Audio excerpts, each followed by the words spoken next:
We are back again, another episode, and we need you to make sure that you are liking and subscribing. I'm telling you now, every single guest that we are bringing on can only give you more and more stories, and today's story will not disappoint you. I welcome you to the one, the only Clifton. How are you doing, bro? I'm good. People will know me as Cobra, but you know. I love that, man. I love that. Yeah. So, Cobra, like, I know a bit about you, you know. Now, the reason why I thought you'd be a great addition to this podcast is because I already know that you've got a story. You know what I mean? And I thought, let's bring you onto here and let's really educate the people on your history. And when we talk about stories, the thing that's like so important to me is just being as transparent as possible. Do you know what I mean? Like, I want to feel it. I want to be like, I'm there with you. And the only way that we can master this properly is to tell the real life story. Bang on. Let's start from childhood, and okay, yeah? Let's start. Who are you? So I'm the guy from round the way. I used to love my dogs. So if you know me from young, I used to always have my dogs with me. Okay, how many dogs did you have? It was one to begin with, then it kind of grew. I had two, then I had three, and then now I'm back to one. So, but that dog don't stay with me now. It stays with my daughter. Yeah. Kind of like the woman in all the cats. Yeah. Basically, the man and the Cobra and the dogs. Cobra and the dogs. I love that. Music was my thing. So football, I would say football in the early years. Most people knew me through football or from that guy from Handsworth. Okay.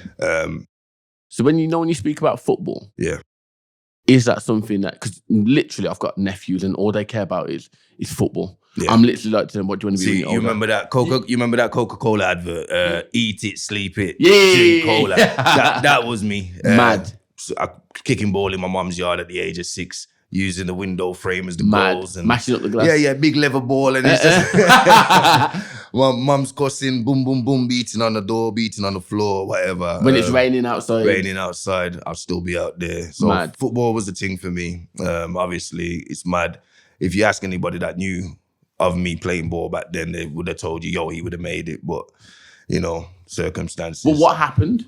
So the knee, I did get scouted for West Brom. Me and a very close friend of mine, Joe, got scouted. How old was you when you got scouted? I think I was just turning 14. Great age. So it was Little League times because Little League, we left Little League, we just got scouted. Some scouts come down, they scouted us. Unfortunately, I got injured, knee studded out, and then the other one crushed in between a car and a lamppost. Literally, everybody that I know that wanted to make it or got scouted, they all seem to have had an injury. Yeah. Now, it's like gym, for example. You're tearing muscles. If you're tearing it in a safe way, the injuries ain't as detrimental. Yes, exactly. So with football, anything can go wrong at any time, and unfortunately, it just happened to be that time. So crazy. So there's the football when you were younger.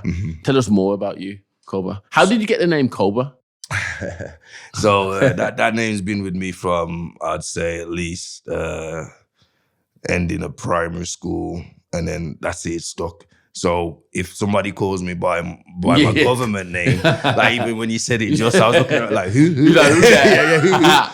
Then you know me for a very long time. But everybody, I mean, my old man, when certain people are talking to my old man, they'll say Cobra. My dad will call me Cobra. Yeah. A lot of people will call me Cobra. That's the name, basically. So it's stuck now? Yeah, it's embedded in, it's engraved, it's concrete. Mad. So we've got, the fact that you started playing football, how you got your name Cobra. What else is this backstory towards you, the person? Because I want to make sure that everybody that listens to this, when they see you in the gym, when they see you on the road, when they see you, doing what you're doing, they want to really be able to say, I know that guy. I know his history. And his story inspired me. But big part of it was I could find you, you wouldn't be able to find me. That's a big part of it. Just a bit of paranoia, just always don't drive the same way home or don't walk the same way home. Just a bit weird, being a bit wary about your surroundings, your peoples. You get me? It's just I think that's how I came up with the name Cobra, because I was like always on the aware. ball. Yeah, bang on. So what would they say? They'll say that your senses, almost like Spider-Man. Spider senses, where it was Cobra senses. Cobra, bang hey, listen, hey. Don't know what's happening with the cocoa, but you know. If you know, you know, you get me. Real talk. Nah, I love that. So let's move on to like primary school. Like, what was primary school like for you, bro? Okay, primary school was it was good. It was good. I never really dig the whole school thing, but definitely, I mean, if I like the teacher, then I put my heart into it a bit more. If that teacher come across like, oh, then I'm more like reserved and don't really want to get involved in the lessons. We had a few bullies about. A couple of them, like I'm not close to, but if I see them now, we have a good conversation. They've changed. It was. I remember this one guy. I ain't gonna mention no names. He will remember because I beat his nose. Look at Mike Tyson. I was Mike Tyson before Mike Tyson was Mike Tyson. You know what I mean? So come on, boy. Yeah, I remember. I must have been about year 2. Mad. We had an altercation, and I don't remember why I didn't throw fists at him, but I know his face was right there, and I just launched. Big bite, and that was it. Yeah. Was you just hungry or something? Though? Nah. Mum's always fed us good, but you know, I just thought that's the only way I could hurt, because he was a big guy. I thought that's the only way I could get at him. Yourself, I'm sorry, bro. If you ever watch this, I'm sorry. You know, you're young, and that's what. Listen, I want to get that guy on here to hear his perspective. No problem. I'll see if I can reach out to him. And that'll be good, man. So, you know, when I was younger, you know, we had the privilege of, you know, when the stove is on and the pot is cooking, you know, you speak about your mom fed you really good. Was you that son that was always in the kitchen with your mom? Or I wouldn't say I was I was definitely the first at the table. I would eat, but I won't cook. Yeah. So obviously, mom passed away a while back. Rest in peace. But I just remember Sunday mornings right through till Sunday nights. Mom would do obviously the Sunday dinner. She's blasted Barry Salmon, John Holt, Glenn Washington's, you know, even Celine Dion. So she has very diverse mixture of music, you get me? So that would be going on all day. If we went upstairs or we went out, we were, as I said, ball was my thing. So I'd come back, kick off my shoes. She'd tell me, "Oh, go bathe your dirty skin." Go upstairs, bathe my skin, come back down, and food's ready. Bang the food, and little bit after, it's bedtime, and then you still hear mom downstairs doing her thing. Trust me, sometimes it was to the point where me and my sisters, because it was me and my 2 sisters, grew up in mom's house, and we used to just mess about, and you could hear her. She was coming up the stairs, and you know somebody getting bossed up. You get me? So with that belt. Listen, yo, I've got a story about this belt thing. Me and my brothers will know about this. There was one time when my dad, he's got this friend. He had this friend, should I say, called Mr. James. Both of them have passed away. My dad and Mr. James passed away now. Rest in peace. Yeah, man. And I remember me, my brother Abraham, and my brother Isaac, I believe, was there as well. And Mr. James had come back from Yard, Jamaica, with this big belt. Fresh. Yo, your the name belt. on it. Buckles, you know, the metal buckles. Yo, man, listen. You can hear it. Yeah, I know. Listen, we literally, we were misbehaving one time, and Dad said, "Boy, don't make me get that belt." Listen, he came upstairs, me and Abraham double padded, you know, the duvet. The duvet, yeah. Put on bare clothes, bro, already. We were preparing for it. We were ready. We were ready, man. Let's feel it. Bro, we doubled up everything. The clothes, we doubled up the duvet, and we still felt it. We made sure that after that belt, see outside there? Buried it. Yeah. That belt never seen again, yo. That weapon was concealed. Listen, we gave you a funeral pole in the backyard, bro. That belt never came up. Well, you got to the point in life where I got the belt so much, you know, you actually become immune to it. Yeah. You get what I'm saying? So, but again, you know, that thin line between discipline and abuse. Yeah. I would say it was borderline, no disrespect to moms or dad. Yeah. It was borderline. Yeah. But I feel like, in a sense, that's what the kids are missing today. Yeah. Because you play with fire, you get burnt. True saying. Where is the consequence for what you have done? Stand in the corner and look at the wall. Yeah. Well, that gets them ready for prison, I guess. But Yeah. You know, and then so are we getting our kids ready for prison? That's what it feels like we are. Because, you know, you play with fire, you get burnt. Who can't hear must feel. Those are true Jamaican background sayings. And I believe that every beating that I took, I warranted. You get me? And I didn't turn out too bad. So it definitely borderline, but it makes you who you are. You get me? I agree with this. I think for me personally, when we think about the discipline now and even into like schools, like I know a few teachers, bro, who I've trained and they have said like some stuff where they physically can't have any control over their classroom. It's out, they're out of control. It's out of control. They're out of control. I mean, how I deal with my daughter now is not the way I got dealt with. I mean, you behave good at school. You're good for your mum. Yeah. I work hard. I work my socks off. Yeah. Anything you want, if you behave and you're doing those things, you're doing what you're supposed to do at home, then you can come to me and say, Dad, I want this. And within reason, anything you ask me for, I'll make sure you get. Yeah. The flip side to that is if you're misbehaving in school, you're not behaving for your mum, you're giving me cheek, then I'll take everything away. 100%. And it will be worse than a prison cell because even prison cells have TVs nowadays. So Mad. I'll take everything. You'll sit there in your room and read a book. But that's not abuse. That's my way of how I have to raise because I can't put hands on her. She's a girl child anyway, so I wouldn't put hands on her. But that's how. But you've set the precedence from the get-go. Yeah. And you've upheld that. And I think one of the biggest things in lack of parenting, like I'm not a parent, so it's very easy for me to make this assumption. One of the biggest things in parenting for me is you will set a target, but then you will just second guess yourself anyway. See, I feel like providing her with an incentive to behave well, to do good in school. And she knows that I live up to it because I try to be a man of my word. You get me? Sometimes circumstances might change, but if I said I'm going to do this, then I'm going to do this. You get what I'm saying? And as long as she believes that and you remain at that position, this is the most crucial thing. Like even with coaching, like when I coach clients, like the other day I was in at 3 a.m. because I set my client an expectation. Bro, I don't care what. I went to sleep at 11:45 and I couldn't sleep. I got up at 11:45 trying to work from home. It wouldn't work. So I got to the gym and I exceeded my expectation because if I have set the bar will never go lower. It can only go higher. Go, definitely. And this is the problem in society right now. We have set a bar, but when it doesn't feel right, we fail it. Or we give up. We give up too easy. We give up too easy. But people are giving up and haven't even started. Yeah, 100%. And we can link this back to the gym again. Like in the gym, like I can easily be like, okay, how many members have we got? Okay, so 7,000. Okay, how many of the members have actually been in the gym? 3,000. So already. Yeah, people are paying their membership but not going. But I will say on that note, getting to the gym is definitely the hardest thing. 100%. But once you're there, it all. Why do you think it's the hardest thing, though? I just feel like it's a lot to do with the New Year's resolutions and stuff and pressure. And then obviously social media plays a big part of it because, you know, you, not really for me, but for probably if you was a female and you go on and you see this lady with a banging body and then you're like, you know, I want that body. Yeah. I need to get in the gym. I need to lose some of this this love handles or whatever.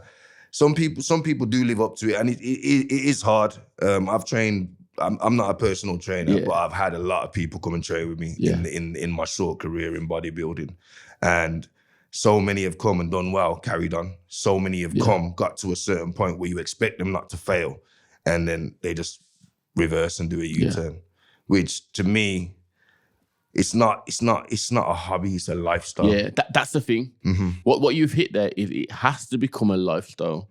And again, the problem with things that we have set out or expected or set our expectations to meet, we aren't willing to do what it requires us to do to maintain that expectation. As you get on in life, you definitely, like, health is wealth, bro. 100%. Health is wealth. And I know, like, a lot of bodybuilders in the past have come and says, look, you got to be careful what you're doing because you're destroying yourself. But if it's done the correct way, then, you know, it's beneficial. Yeah. Me, gym for me, you see me there every morning. Literally. I have to be there. That for me, that's how I keep my sanity. That's my, you know, I have a bad day or altercation with whoever, I don't take it out on the person. I come in and I throw up the heaviest weight I can throw up, you know, safely.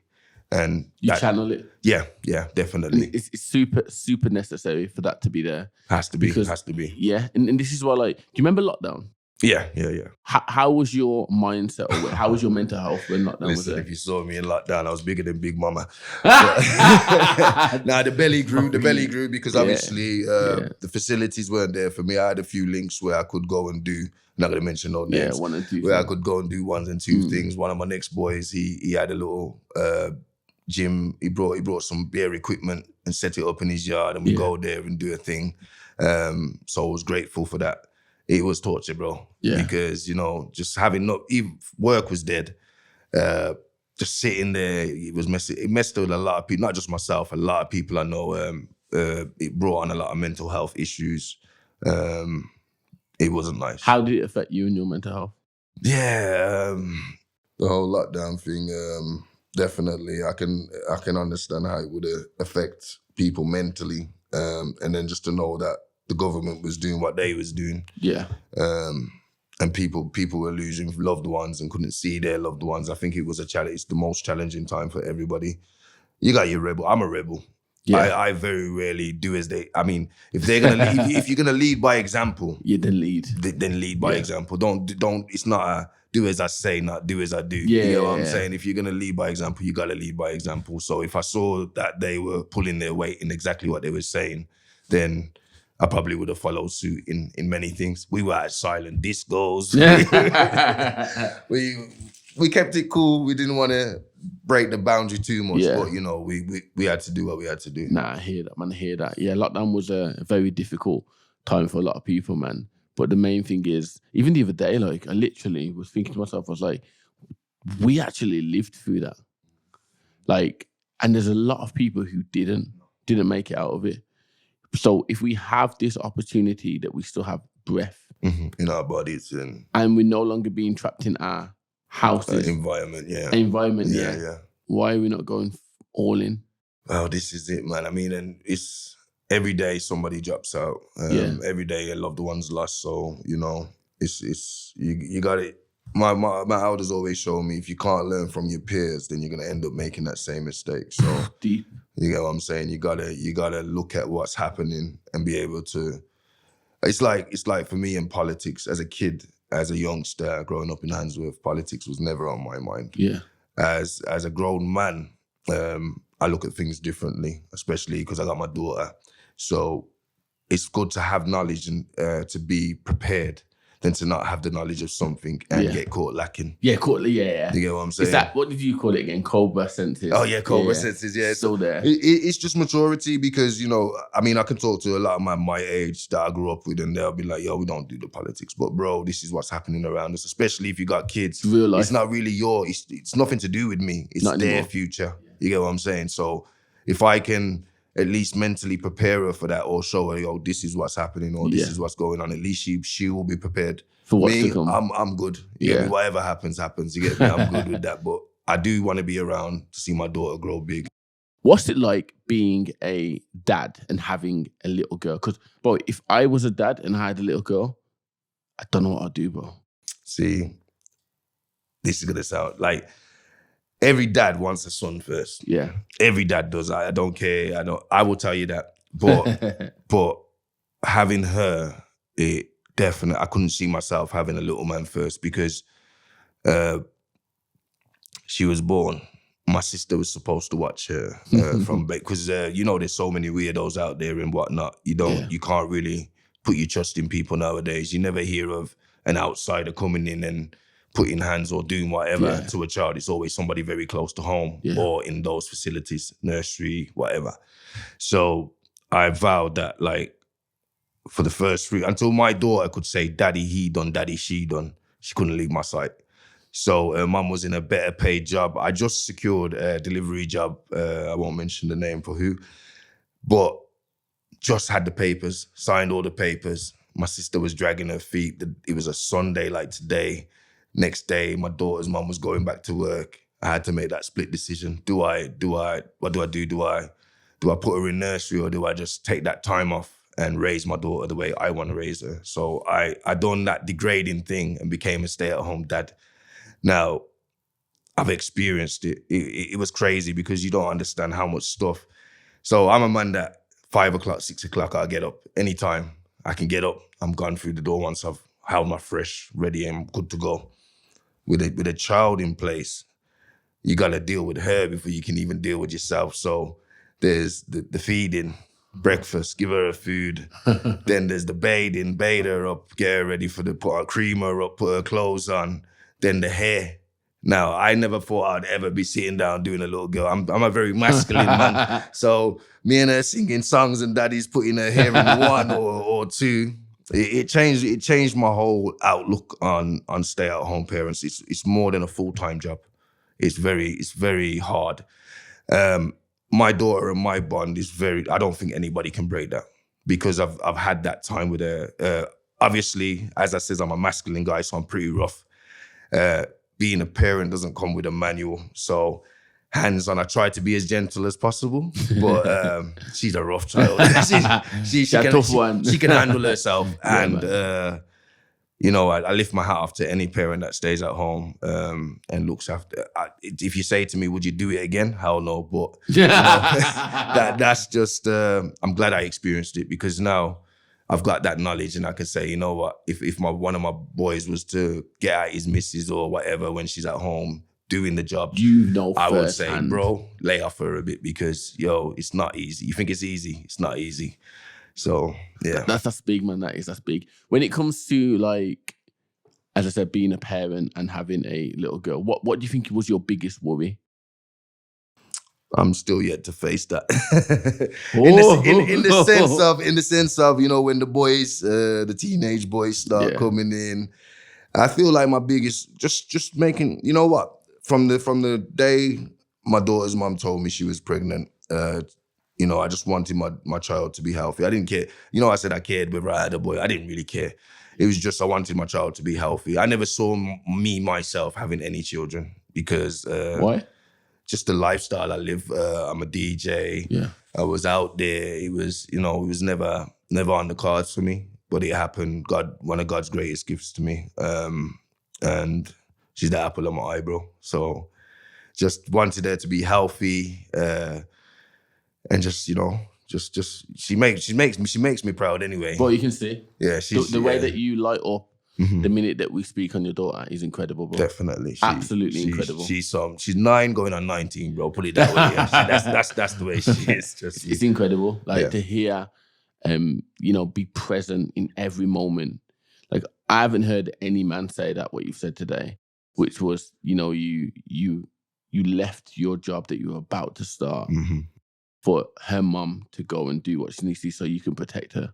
Incredible. Nah, definitely. I mean, I think a few years before that, I heard some crazy stories about a nursery. And for me, that was like, nah, it's a no-brainer. When she can say, daddy he done, daddy she done, then, you know, you can do what you need to do. But till that time, because remember, when they're born, they're vulnerable, very vulnerable.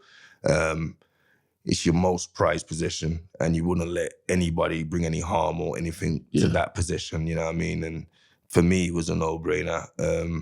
My sister, I can understand from my sister's point of view, because to look after a newborn baby, that's a big ask. Even though I said to her at the time, just name the price, money isn't an issue, you know, but I can understand where she came from. So for me, I had to take that leap and say, you know what, I might be looked down on, it might feel degrading, but at least I know me and her got that bond. Me and her, it was literally me, and if I went anywhere, she was with me. The minute her mum come through the door, though, that's gone. Yeah. You get what I'm saying? I got my things to do now, but yeah, definitely daddy's little girl. But she's both of us. She loves her mum dearly. You know what I mean? So love that. Yeah. How when we think about you, Cobra, person, what do you think is the most misunderstood thing about you?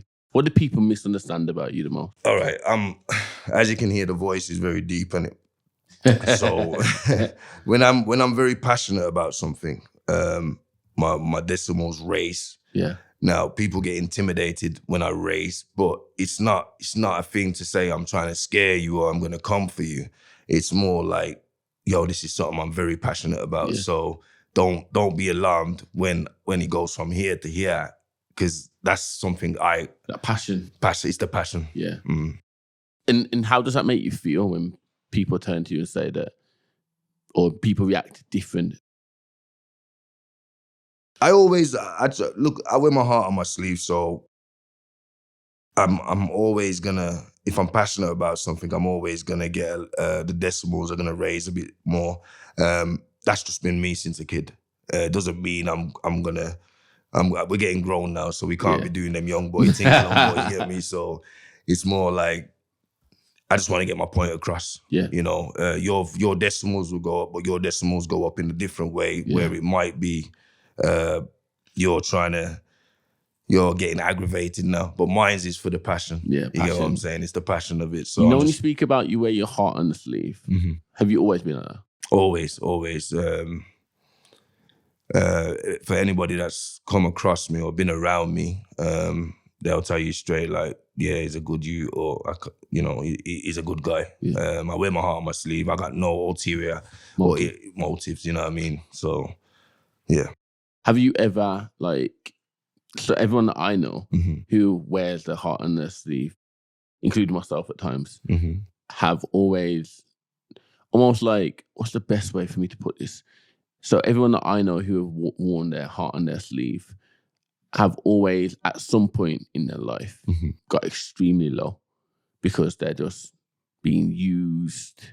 Yeah. Like I literally, there was a point where I looked at my call log and I was like, I'm calling all you lot. And nobody's calling me though. Yeah. As the years went by, you learn, you numb up a bit. So a lot of my friends or so-called friends or groups of peoples that probably I'm not around no more, or I don't really see them. It got to the point where I don't really call anybody, bro. You know what I mean? I'm if I check for you, I check for you. I'll probably come and see you. You know what I'm saying? But I'm not a text person. I don't like the phone. I'm old school. I wanna see you directly. Yeah. So if I still reach out to you, then I got love for you. Yeah. The phone is a good way to contact, but I hate texts. Anybody that knows me said I'd rather send a voice note than sit there and be like this, blah blah, or I can't do it. Yeah, it's a lot. It's a lot. But yeah, I get what you're saying. 100%. I found myself saying this recently. There's people out there that you cross mountain and rivers for that wouldn't cross the road for you. And that is a deep saying. Bro. You know what I mean? It's very deep. Coming with the bars today, ain't it? Well, DJ Cobra senses, man, everywhere tingling. It is deep, bro. It is deep because the metaphors and the bars and, definitely, where dogs not wanting no bone will be provided. So you definitely, you know what I mean? It is what it is like. So it has to be like, I literally remember sitting in my room and thinking to myself, yo, I'm holding all of this for all these people. And all you were calling me. I'm calling all of you. But when's the last time any of you lot called me? To check up on you, yeah. Nah, well, I seen it. I can count on my hand people who check on me. And I know that when this comes out, people will probably call me more. Yeah. But that's not the point that I'm making. You get what I mean? But it's like when you're dead, they give you your flowers when you're dead. They never give you your flowers when you're around. You know, like that. I witnessed it firsthand. My mum helped many Jamaicans come to this country. My mum had countless members of friends. My mum used to put on, there's a place in Handsworth, FCF, she used to put on dances there for big people. World of friends. Minute she got ill, nobody was around. Wow. Nobody. So it just kind of made me see, like, you start, when shit hits the fan, you start to see who's really there. Yeah. And that's what it is. Some people are there with ulterior motives. Some people are there for what they can get. A true friend is rare. A very true friend is rare, definitely. Do you think that where you are at in life now, all you have around you is true friends? I like to think so. I feel like I'm a good judge of character, so definitely. Again, I'm a one-man soldier anyway, so I don't really need anybody around me. But I have got a few people around me I keep the link with. We're always checking up on each other. Yeah, I'd like to think the people around me are good, but yeah, because they're not going to gain anything from being around me. So I'd like to think that they're diamonds instead. I think you hit the nail on the head. You don't need them. You choose them. Massive thing. I went through life. The stages of life that I went through was I don't need you, but I choose you. And I choose you because you choose me. Mm-hmm, mm-hmm. You bring something to me, I bring something to you. That's it. Together, we create something great.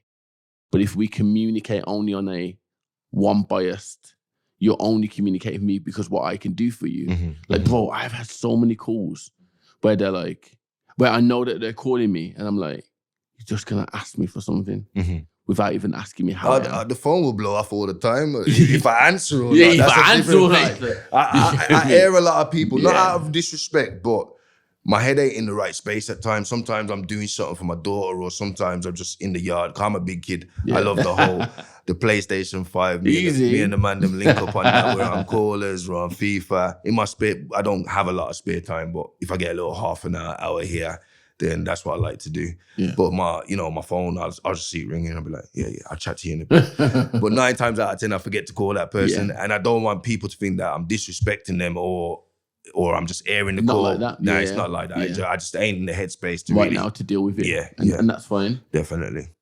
When you speak about, I know earlier you're speaking about how, your mum is no longer with us. And you spoke about all these other people and who have passed away. Have you healed from death? No, you know what it is? I don't think anybody, they say time is a healer. I don't think you heal. I feel like I'm going to say something and I know a lot of the listeners or people that view your channel might be able to relate to. With my mum especially, the only way I can move forward and get on, and I feel bad for saying this, but it's not in the way that it's going to come out. I don't mean it like that. The only way I can get on with my day-to-day runnings, the only way I can plan ahead is to block it out. I can't, if I sit here and I think about all the good times with mum, all the bad times with mum, I wouldn't do anything. Yeah. I'd literally, I'd be stuck. Yeah. You know what I mean? When mum passed away, my cousin BU, he witnessed it. I laid in that bed for about almost 2 weeks. I didn't move. Drinking, blazing, just couldn't come to terms with the whole thing. You know what I mean? And everybody tried to get me out of the bed, but I just needed that time to just process everything that, because you know what it's like when you lose somebody. When you lose somebody, you got people coming around straight away. You got the plans for the funeral. You got the 9 nights. You don't have that time to really process well, and you put on a fake smile. Yeah. Because you don't want people to see how broken you are, even though they can see it. You just you try. That's your way of just. So I had straight after the funeral, I had to have that way of figuring out what I'm gonna do from here to get through this, or definitely. So You right, man. You hit a nail on the head. It's about sometimes boundaries need to be set. Definitely. I think it's a good thing in a way because you don't have that time to think. Because if you think, it will mess you up. But definitely, you need that. I think especially after the funeral, when you've put your loved one to rest, I think you definitely need that time to just have yourself time, have your me time, reflect, think about what you're gonna do from here. Because as mad as it is, and as how crazy as the time don't stop going. Time doesn't wait on no man. Time doesn't wait. It's going to keep. If going. anything, it feels like it's gone quicker, faster. Yeah, literally, definitely quicker. Like I don't want to give too much away to our listeners so that they know when we record. But another week, another one. Like how already? Like and this is like the biggest wake up call. No matter how you have to deal with it, you need to deal with it. You need to deal with it. Time doesn't stop. Doesn't stop. And I think a lot of people get caught in that, especially me, that 2 weeks I spent in the bed. Don't get me wrong, I kept my hygiene up and stuff.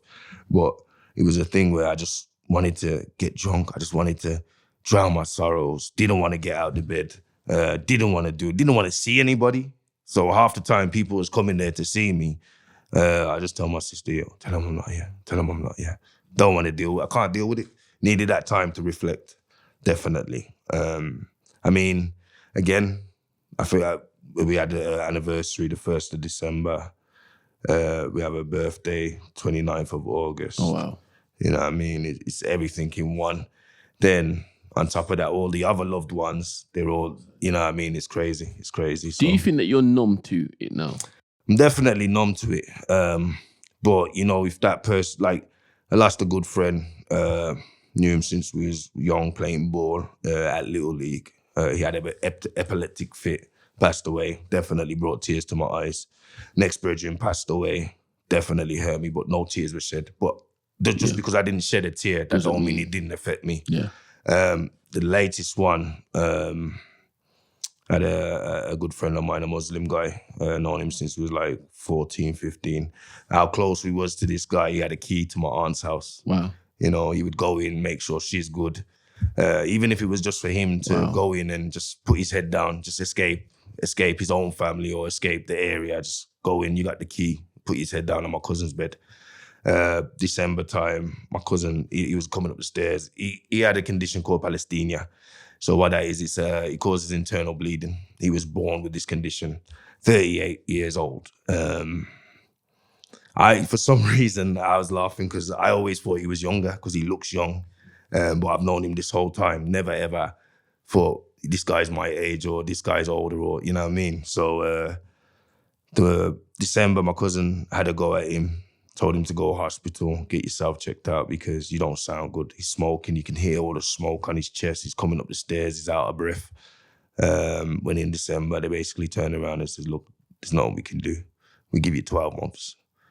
So that was in December. January, he went into hospital. I called my cousin, FaceTimed him.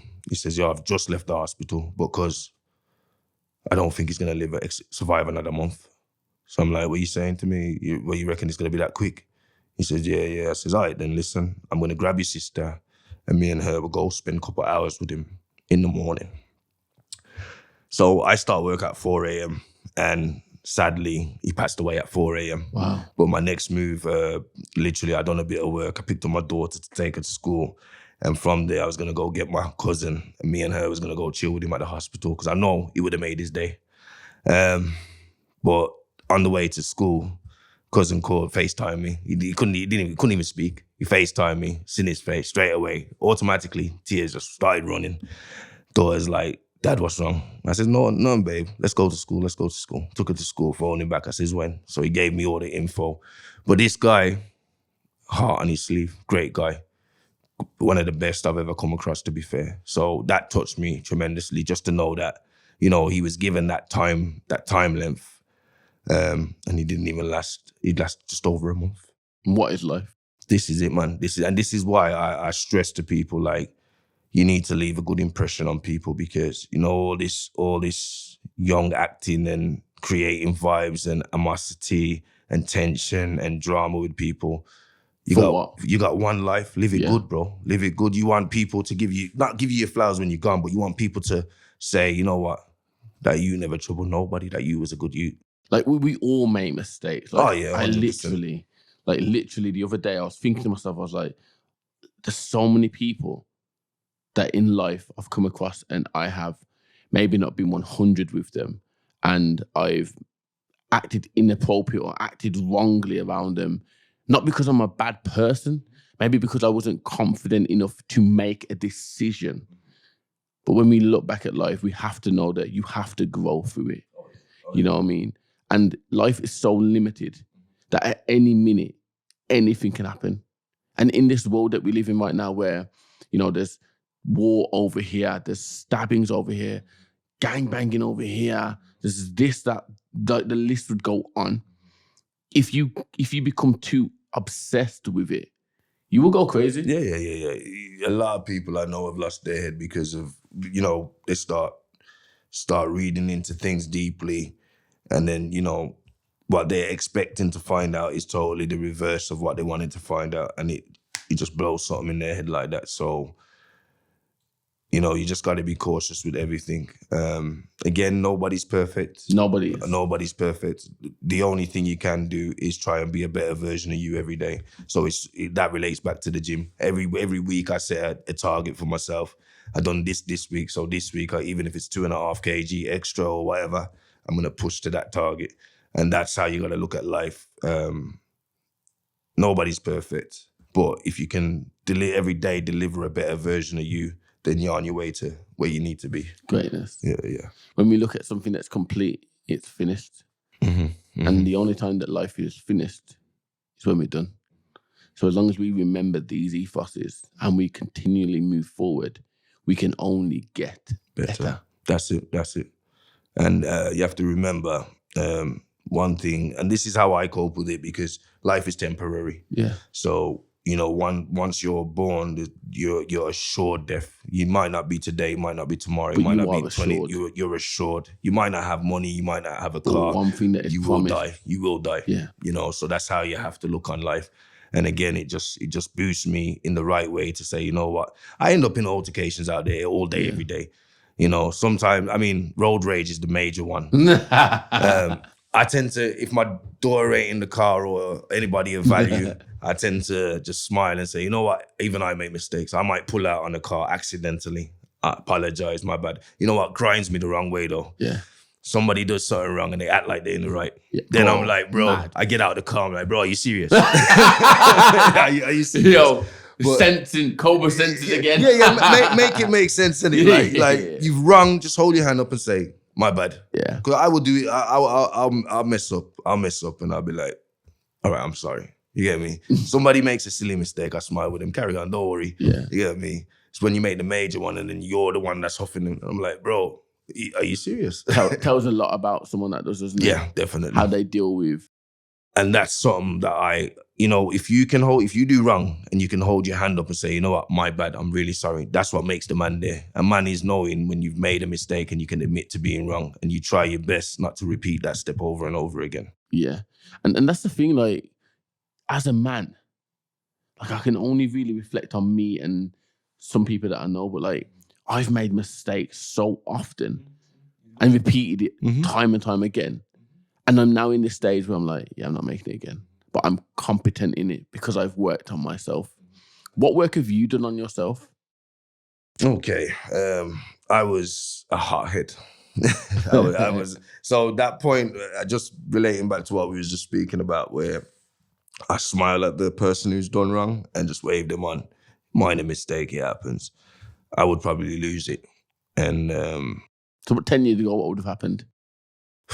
10 years ago, I would have probably opened his door. Yeah, mad. Yeah. But, there's a point, like, obviously, a lot of people know me and know I've dealt with a lot of deaths and know how I used to be. A lot of people tell you I've calmed down a lot to what I used to be. But what have you done to help you calm down? Or what's happened for that to happen? I think the whole thing with my mum, Minto, Steely, I think just being in the position where, as a kid, I thought I could control everything. A lot of people vouch for that. I thought, like, if I want this to happen, that's gonna happen. I'm telling you not to do that, so you're not gonna do that. Seeing my mum in that position where I couldn't do anything to help her, that simmered me and humbled me in the greatest way. It was a horrible way, but it actually made me feel like, yo, look at this. This is going on and you're helpless. That made me know that I'm not in control of tomorrow. That made me know that I'm not in control of myself. So it brought me down from being up here, thinking I was the boss man out here, to, yo, behave yourself, you get me? And then life experiences make you who you are. And I feel like that definitely played a big part in me being subtle now. I'm humble now. Don't get me wrong, I'm not a pushover. but there's levels to it. And literally going from that stage where you used to think you could run everything and run everyone, to seeing the one person that truly loves you unconditionally and you can't even do a thing to help them. That definitely. It's harder, isn't it? Yeah, definitely. It was an eye-opener. It made me know that tomorrow don't belong to nobody. It made me know that, yo, if the Lord says you're not getting up tomorrow, you're not getting up tomorrow. If you feel like, and this is why a lot of people say, manifest positive thoughts. I'm definitely down for that. But I'm also a realist as well. Yeah. You get what I'm saying? So if it's a bit, what's the word? If it's a bit crazy or ambitious, not too ambitious, what's the word? I can't find the word. It will come to me. Optimistic. Yeah. If it's too optimistic, then I'm looking at it on reality. I'm like, you know what? I'm going to prepare for the worst just in case. So I don't want to set my hopes up here and then it drops me back down here. Yeah. the self-esteem, it plays a big part with self-esteem and everything. So it is a massive eye-opener when you're seeing, as you said, your loved one daily, hourly, minute by minute deteriorating.